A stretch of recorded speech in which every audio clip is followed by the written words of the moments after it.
Hello trainees, ഇന്ന് നമ്മൾ cross grain cutting നടത്താനുള്ള നടപടിക്രമം പഠിക്കാം. ധാന്യത്തിന് കുറുകെ ചെരിഞ്ഞ വെട്ടിയും വളവുകളും കാണാം. ഈ വീഡിയോയുടെ ലക്ഷ്യങ്ങൾ: ക്രോസ് ഗ്രെയിൻ കട്ടിംഗ് എങ്ങനെ നടത്താം, ധാന്യത്തിന് ചെരിഞ്ഞ് അരിയാം, വളവുകൾ എങ്ങനെയാണെന്ന് കാണാം. നമുക്ക് തുടങ്ങാം. ടാസ്ക് 3 ഗ്രെയിനിൽ കൂടെയുള്ള ചെരിഞ്ഞ cutting.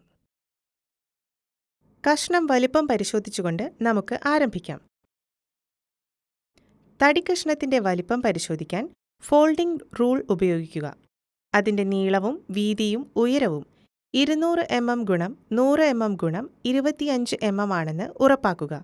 Square, folding rule, pencil എന്നിവ ഉപയോഗിച്ച് ഡ്രോയിംഗ് അനുസരിച്ച് മരം അടയാളപ്പെടുത്തുക. ക്രോസ് കട്ട് സോ മൂർച്ചയുള്ളതാണോ എന്ന് പരിശോധിക്കുക. അല്ലാത്ത പക്ഷം സോ മൂർച്ച കൂട്ടുകയും അത് വെട്ടാൻ തയ്യാറാക്കുകയും ചെയ്യുക. നിങ്ങൾക്ക് ആവശ്യമെങ്കിൽ മരം മുറുകെ പിടിക്കാൻ നിങ്ങളുടെ കാൽമുട്ടുകൾ ഉപയോഗിക്കുക. അടയാളപ്പെടുത്തിയ വരികളിൽ 45 ഡിഗ്രി കോണിൽ സോ പിടിക്കുക.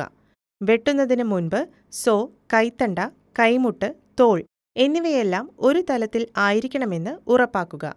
യൂണിഫോം സമ്മർദ്ദത്തോടെ സോയെ ഉന്തിയും പിന്നിലേക്ക് വലിച്ചും ജോലി മുറിക്കൽ ആരംഭിക്കുക. മരം കീറുന്നത് ഒഴിവാക്കാൻ അവസാനം മൃദുവായ സോക്കുകൾ ഉപയോഗിക്കുക. ഗ്രെയിനു കുറുകെ വെട്ടുമ്പോൾ മുറിച്ച കഷ്ണം പിടിക്കാൻ കൈകൊണ്ടുവരണം. ഫിനിഷിംഗ് സമയത്ത് മരം കീറുന്നത് ഒഴിവാക്കാൻ നേരിയ സ്ട്രോക്കുകൾ ഉപയോഗിക്കുക.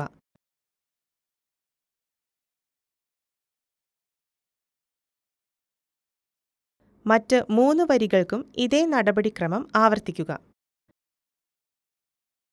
നമ്മൾ ടാസ്ക് 3 പൂർത്തിയാക്കി. നമുക്ക് ടാസ്ക് 4ലേക്ക് പോകാം. ടാസ്ക് 4 ഗ്രെയിനു കുറുകെ ചരിഞ്ഞ കട്ടിംഗ്. ഫോൾഡിംഗ് റൂൾ ഉപയോഗിച്ച് ആദ്യം തടിക്കഷ്ണം അതിന്റെ വലുപ്പത്തിനായി പരിശോധിക്കുകയും നീളവും വീതിയും ഉയരവും 200 mm ഗുണം 20 mm ഗുണം 50 mm അളക്കുന്നുണ്ടെന്ന് ഉറപ്പാക്കുകയും ചെയ്യാം. ബെവൽ സ്ക്വയർ, പെൻസിൽ എന്നിവ ഉപയോഗിച്ച് സ്കെച്ച് അനുസരിച്ച് ജോലി അടയാളപ്പെടുത്തുക. ചതുരം പരീക്ഷിക്കുക. ജോലി അടയാളപ്പെടുത്തുന്നതിന് വ്യത്യസ്ത കോണുകൾ എങ്ങനെ അടയാളപ്പെടുത്തണമെന്ന് നമ്മൾ അറിഞ്ഞിരിക്കണം. പ്രൊട്രാക്ടർ ഉപയോഗിച്ച് 60 ഡിഗ്രി അടയാളപ്പെടുത്താൻ 60 ഡിഗ്രി കോണിൽ ഉണ്ടാക്കി അതിനെ ഒരു ബെവൽ സ്ക്വയർ ഉപയോഗിച്ച് അളക്കുക. 35 mm ആഴത്തിൽ ഇടത്തുനിന്ന് 25 mm അകലെ ബെവൽ ചതുരത്തിൽ 60 ഡിഗ്രി അടയാളപ്പെടുത്തുക. പ്രൊട്രാക്ടർ ഉപയോഗിച്ച് 45 ഡിഗ്രി അടയാളപ്പെടുത്താൻ 45 ഡിഗ്രി കോണിൽ ഉണ്ടാക്കി അതിനെ ഒരു ബെവൽ ചതുരം ഉപയോഗിച്ച് അളക്കുക. 40 mm ആഴത്തിൽ ഇടത്തുനിന്ന് 50 mm അകലെ ബെവൽ ചതുരത്തിൽ 45 ഡിഗ്രി അടയാളപ്പെടുത്തുക. പ്രൊട്രാക്ടർ ഉപയോഗിച്ച് 30 ഡിഗ്രി അടയാളപ്പെടുത്താൻ 30 ഡിഗ്രി ആംഗിൾ സൃഷ്ടിച്ച് ഒരു ബെവൽ ചതുരം ഉപയോഗിച്ച് അളക്കുക. വലത്തുനിന്നും 75 mm അകലത്തിൽ 30 mm ആഴത്തിൽ ബെവൽ ചതുരത്തിൽ 30 ഡിഗ്രി അടയാളപ്പെടുത്തുക. 50 mm വശം മുകളിലേക്ക് കൊണ്ട് ആശാരിയുടെ വയസ്സിൽ മരം പിടിക്കുക. ബെഞ്ച് വയസ്സിലെ ഹാൻഡിൽ ഉപയോഗിച്ച് മരം ശക്തമാക്കുക. ടെനോൺ സോ ഒരു 60 ഡിഗ്രി ലൈനിൽ പിടിക്കുക. 35 mm ആഴത്തിൽ ഏകീകൃത മർദ്ദം ഉപയോഗിച്ച് വെട്ടാൻ തുടങ്ങുക. 45 ഡിഗ്രി ലൈനിൽ ടെനോൺ സോ പിടിച്ച് 40 mm ആഴത്തിൽ വെട്ടാൻ തുടങ്ങുക. ടെനോൺ സോ 30 ഡിഗ്രി ലൈനിൽ പിടിച്ച് 30 mm ആഴത്തിൽ വെട്ടാൻ തുടങ്ങുക. ടാസ്ക് 4 പൂർത്തിയായി. നമുക്ക് അടുത്ത ടാസ്കിലേക്ക് പോകാം. ടാസ്ക് 5 വളവുകൾ വെട്ടിമാറ്റുക. ഒരു ട്രൈ സ്ക്വയർ ഉപയോഗിച്ച് മരക്കഷ്ണം പരന്നതും സമചതുരവും പരിശോധിക്കാൻ മരക്കഷ്ണത്തിന്റെ മുകളിൽ ട്രൈ സ്ക്വയർ സ്ഥാപിക്കുക. നല്ല വെളിച്ചമുള്ള പ്രദേശത്തേക്ക് നോക്കുക. ട്രൈ സ്ക്വയറിനും തടിക്കഷ്ണത്തിനും ഇടയിൽ എന്തെങ്കിലും കാരണവശാൽ പ്രകാശം ദൃശ്യമാകുന്നില്ലെന്ന് കാണുകയും ഓരോ പോയിന്റിലും പരിശോധിക്കാൻ ഉപരിതലത്തിലൂടെ നീക്കുകയും ചെയ്യുക. നമ്മൾ ഫ്ലാറ്റ്നെസ് പരിശോധിച്ചു. ഇപ്പോൾ നമ്മൾ മരക്കഷ്ണത്തിന്റെ മൂലയിൽ ട്രൈ സ്ക്വയർ സ്ഥാപിച്ച് മരത്തിനും ട്രൈ സ്ക്വയറിനും ഇടയിൽ വിടവുകളുണ്ടോ എന്ന് പരിശോധിച്ച് സ്ക്വയർനെസ് പരിശോധിക്കും.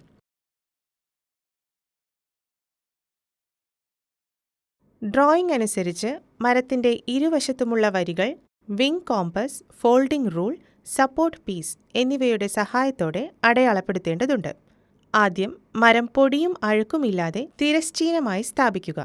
സെന്റർ പോയിന്റ് നീളം തിരിച്ച് അളക്കുക. വിങ് കോമ്പസ് മധ്യഭാഗത്ത് സ്ഥാപിക്കുക. ഒരു സപ്പോർട്ട് പീസ് ഉപയോഗിച്ച് ഇരുവശത്തും 30 മില്ലിമീറ്റർ ദൂരത്തിൻ്റെ അർദ്ധവൃത്തം വരയ്ക്കുക.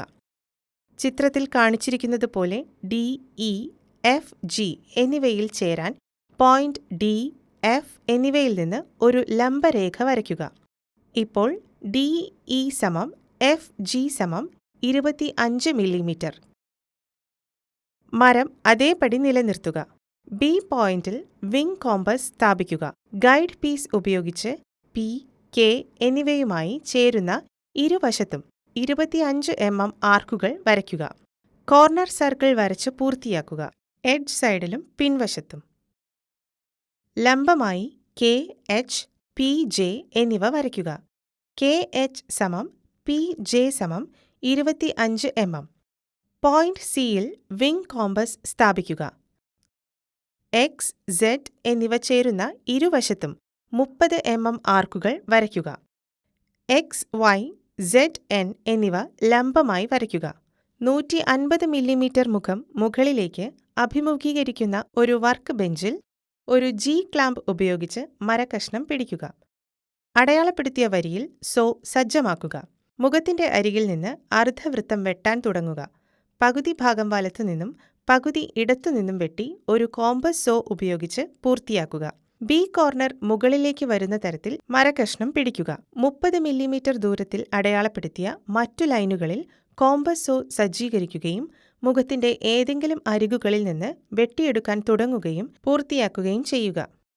25 മില്ലിമീറ്റർ ദൂരത്തിന്റെ മൂല സി മുകളിലേക്ക് വരുന്ന തരത്തിൽ മരം പിടിക്കുക. അടയാളപ്പെടുത്തിയ വരകളിൽ സോ സൂക്ഷിച്ച് കോമ്പസ് സോ ഉപയോഗിച്ച് സാവധാനം വെട്ടാൻ തുടങ്ങി അത് പൂർത്തിയാക്കുക.